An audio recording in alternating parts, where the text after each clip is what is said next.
The 14th of June marks 15 years of an Israeli land, air, and sea blockade of the Gaza Strip. That's one of the most densely populated areas in the world.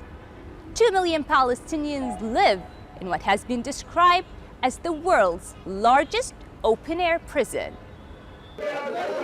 Since Hamas took over the Gaza Strip in 2007, after legislative elections, Israel has imposed a full siege on the enclave. It strictly controls everyone and everything going in or out. It's further damaged Gaza's bleak economy and the dire living conditions of its 2 million people. And that's been worsened by both Israel and Egypt keeping their borders closed. Israel allows passage through the Erez crossing only in what it considers exceptional humanitarian cases.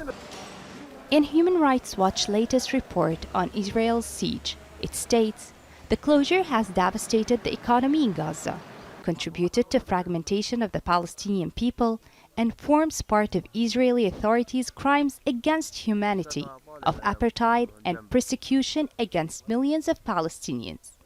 Israeli authorities should lift the closure of Gaza, end the generalized travel ban, and permit freedom of movement, subject to, at most, individual screenings for security reasons.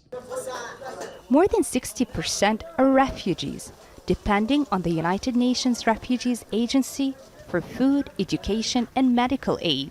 There is no tomorrow, actually, here in the Gaza Strip. I will give you one figure about the number of people who used to receive food from UNRWA, food coupons from UNRWA in 2000. The number was 70,000 people.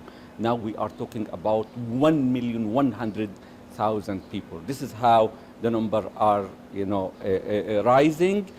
Wael al-Hussein once owned a factory producing medical and industrial equipment. But Israeli officials stopped materials entering Gaza they say can be used for dual use, meaning civilian and military. He says that's left him and more than 30 other workers without jobs. Many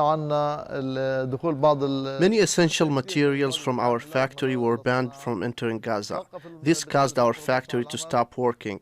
It's a piece of junk now, and we were forced to send all workers home. Since Israel imposed its blockade, it's also launched 4 military assaults on Gaza. With the siege preventing construction materials such as steel and cement from reaching Gaza, reconstruction has been near impossible. The UN warned in 2015 that living conditions in Gaza were deteriorating so rapidly it could become uninhabitable by 2020. Now, in 2022, Palestinians in Gaza are still living under Israel's blockade, denied their basic right to freedom, and with little or no hope of a better future. Yumna Sayed, Al Jazeera, Gaza.